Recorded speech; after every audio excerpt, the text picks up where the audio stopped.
तो चलिए NCERT math कक्षा 9 की अध्याय 6 का प्रश्नावली 6.1 का पहला क्वेश्चन देखते हैं।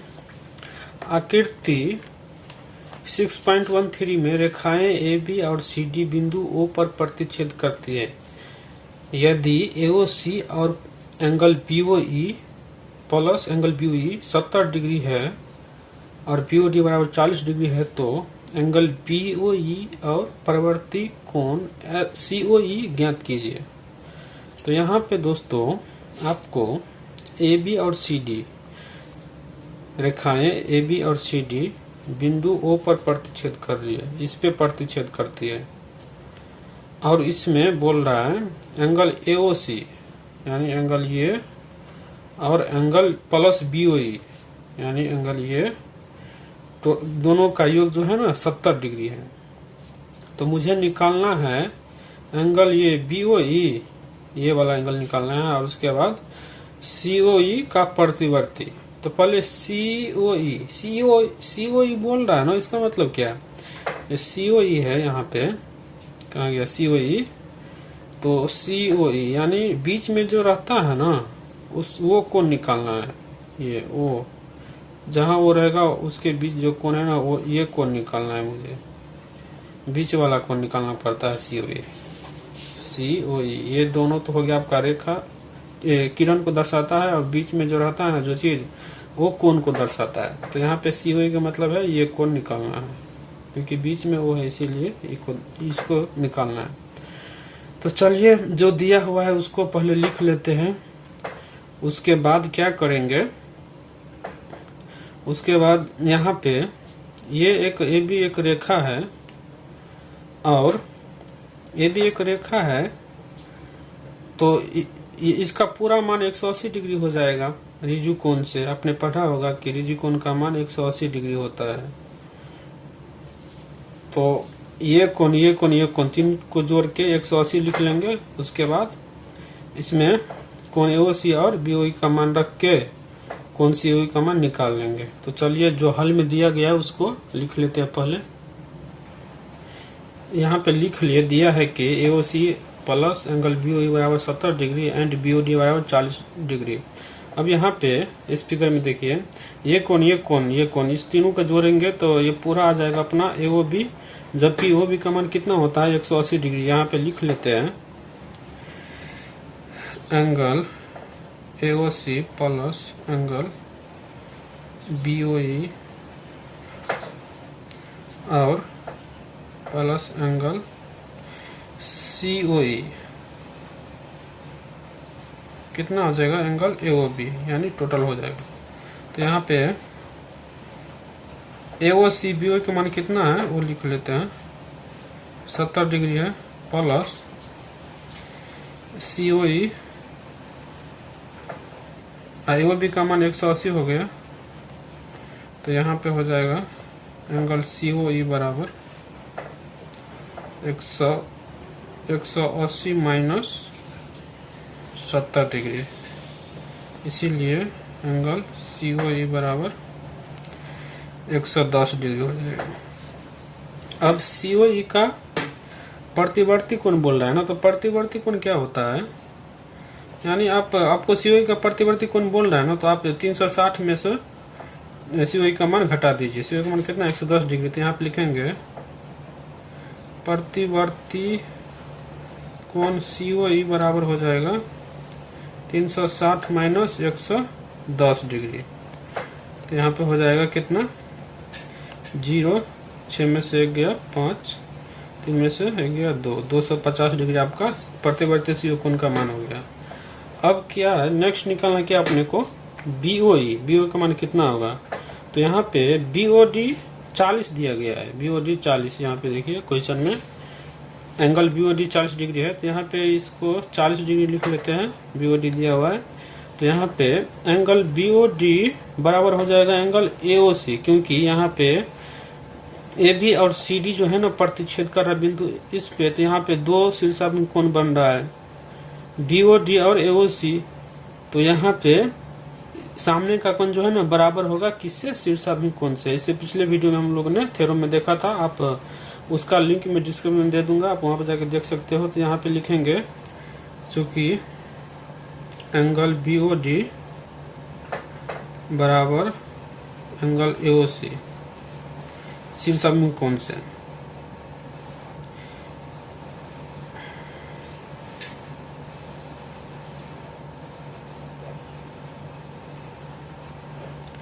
तो इसीलिए हो जाएगा आपका BOD कितना है 40 है, इसीलिए AOC हो जाएगा आपका 40 डिग्री।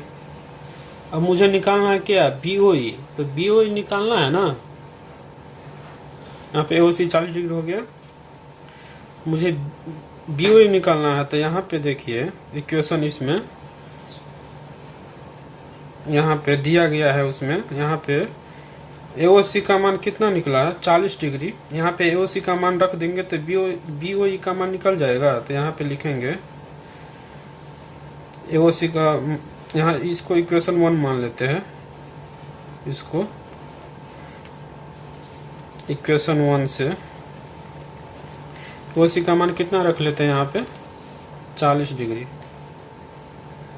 प्लस एंगल BOE कितना है 70 डिग्री, या BOE बराबर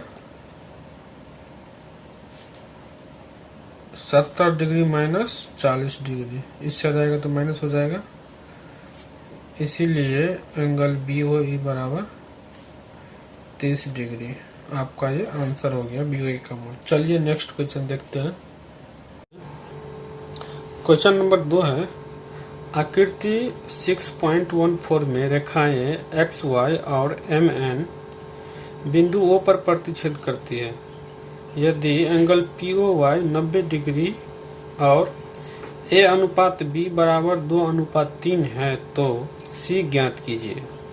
इस आकृति में रेखाएं XY और MN XY और MN ये बिंदु O पर प्रतिच्छेद कर रहे हैं। यहाँ पे इस बिंदु का नाम O रख लिए, प्रतिच्छेद करती है। यदि POY ये जो है ना 90 डिग्री है POY, और ये है ना AB, इस AB का अनुपात जो है ना 2:3 है, A अनुपात B बराबर 2:3, तो आपको निकालना है एंगल C, इसका मान आपको निकालना है। तो इसको आप कैसे निकालोगे, तो चलिए सॉल्यूशन में लिखते हैं, जो दिया हुआ उसको पहले लिख लेते हैं। तो यहाँ पे लिख लिए, हल में दिया है कि POY बराबर 90 डिग्री और A अनुपात B बराबर 2:3, तो इसको हम इस तरह लिख सकते हैं, अनुपात मतलब होता है बट्टा, तो A/B बराबर 2/3।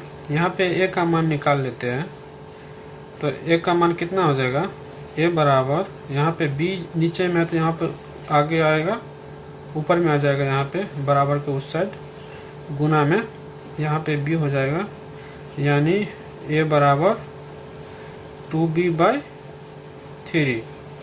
अब चलिए इसमें देखते हैं, यहाँ पे किरण OP रेखा XY पर स्थित है, इसीलिए एंगल XOP बराबर प्लस एंगल POY 180 डिग्री होगा। तो यहाँ पे लिख लेते हैं,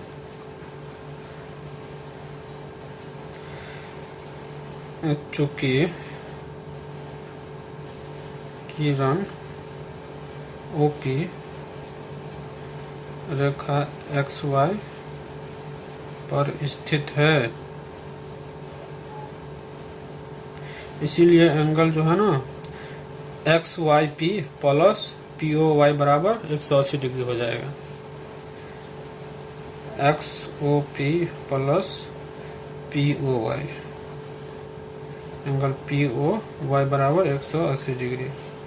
यहाँ पे POY बराबर 90 डिग्री है, तो यहाँ पे इसको रख लेते हैं, एंगल XOP प्लस POY की जगह पर 90 डिग्री बराबर 180 डिग्री। यहाँ पे एंगल XOP का मान कितना आ गया 90 डिग्री। अब XOP क्या है, यहाँ पे फिगर में देखिए, XOP किससे बना है, यहाँ पे X इस एंगल ए प्लस बी को जोड़ेंगे तो एक्स ओ पी निकल जाएगा ना। तो यानी एक्स ओ पी बराबर क्या हो जाएगा, एंगल एक्स ओ पी बराबर angle A plus angle B, क्योंकि इसी को मिलके बना है ना ये पूरा। तो यहाँ पे लिख लेते हैं ए प्लस बी बराबर 90 डिग्री। अब एक बार इसको यहाँ पे लिख लेते हैं, ए प्लस बी बराबर 90 डिग्री है। और यहाँ पे क्या है, ए बराबर 2b/3 है ना। यहाँ पे इसका मान रख लेते हैं, ए का मान। तो ए का मान यहाँ से रख लेते हैं 2b/3 प्लस बी बराबर 90 डिग्री। अब यहाँ पे एलसीएम ले लेते हैं, 3 और 1 का एलसीएम कितना आएगा, 3। ये हो गया 2b प्लस 3b बराबर 90 डिग्री। यहाँ पे 2b और 3b कितना हो जाएगा, 5b हो जाएगा। ये हो जाएगा नतिया, यहाँ पे 3 ऊपर में आ जाएगा गुना में इसके। तो यहाँ पे इसको गुना में लिख लेते हैं। यहाँ पे 5b बराबर हो गया आपका नतिया 227 डिग्री। इसीलिए b का मान आ जाएगा आपका बट्टा 5। इसको 5 से जो काटेंगे ना तो हो जाएगा आपका 5 25, यहाँ बचा 2, 2 पर 0, 20, 5 का 20, यानी 54 डिग्री आपका मान बी का आ गया। अब हमें सी निकालना है। इस फिगर में बी का मान तो निकल गया, इसका मान 54 डिग्री है। तो हमें बी सी का मान निकालना है। तो यहाँ पे आप देखिए बी का मान 54 डिग्री है, सी हमें निकालना है।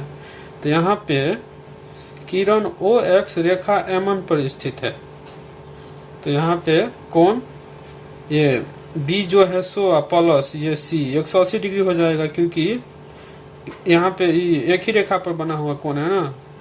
तो ये हो जाएगा 180 डिग्री। तो यहाँ पे लिख लेते हैं, चूंकि किरण ओ एक्स रेखा एम एन पर स्थित है।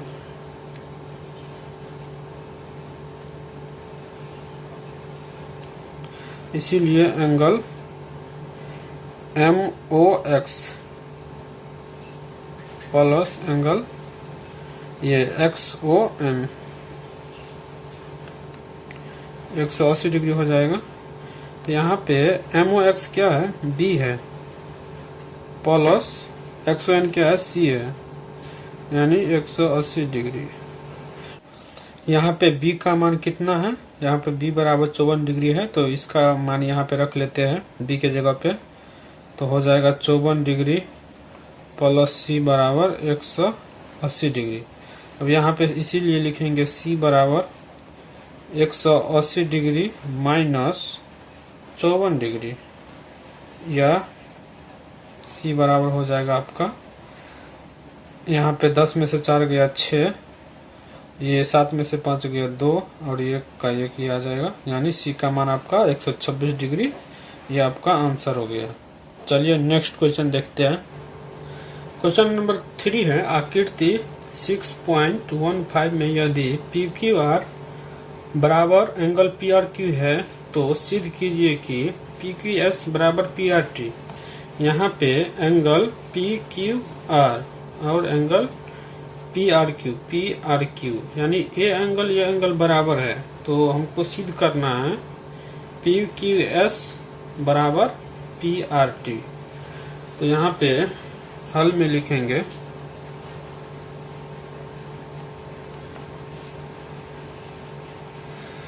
दिया है कि एंगल पी क्यू आर बराबर एंगल पी आर क्यू। यहाँ पे परमान में लिखेंगे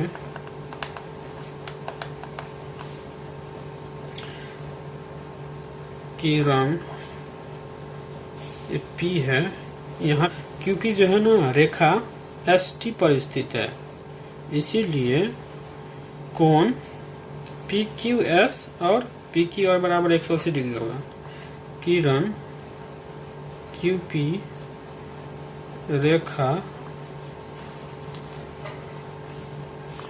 रेखा ST पर स्थित है।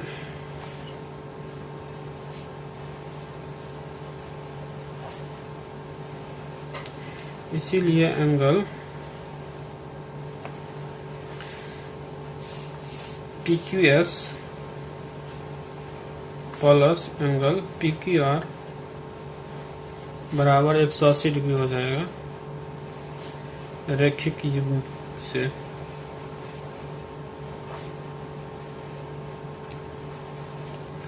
अब नेक्स्ट है, इसको एक मान लेते हैं। अब इसी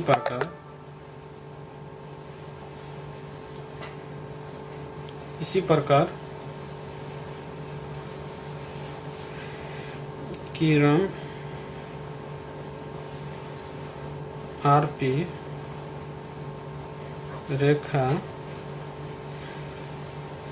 ST पर स्थित है।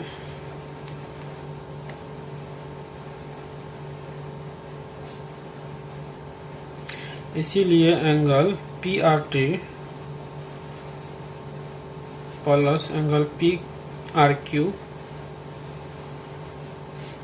180 डिग्री हो जाएगा रैखिक युग्म से। इसको 2 मान लेते हैं। यहाँ पे ये हो गया PRT प्लस PRQ बराबर 180 डिग्री रैखिक युग्म से। यहाँ पे 180 के बराबर ये भी है और 180 के बराबर ये भी है, तो 1 और 2 से हम कह सकते हैं कि ये बराबर ये हो गया। समीकरण 1 और 2 से दोनों बराबर हो गया, इसीलिए इसको लिख लेते हैं।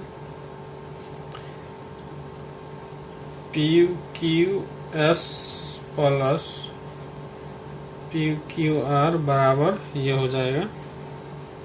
आपने पढ़ा है कि एक ही वस्तु के बराबर वस्तु के बराबर होते हैं, इसीलिए यहाँ पे PRT प्लस एंगल PRQ। अब लिखेंगे चूंकि PQR बराबर PRQ, क्योंकि ये दिया गया है प्रश्न में। तो यहाँ पे PQR के जगह पे हम PRQ लिख सकते हैं ना।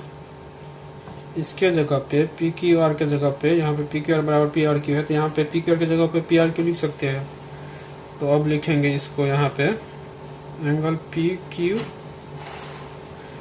PQS प्लस PQR के जगह पे PRQ लिखेंगे बराबर PRT प्लस एंगल PRQ। या यहाँ PRQ कटा, बराबर दोनों साइड तो वो कट जाता है। अब हो जाएगा आपका PQS बराबर एंगल PRT, जो मुझे वही प्रूव करना था। यहाँ पे देखिए PQ क्वेश्चन है, तो सिद्ध कीजिए कि PQS बराबर PRT। तो यहाँ पे PQS बराबर PRT प्रूव हो गया। चलिए अब नेक्स्ट क्वेश्चन में देखते हैं।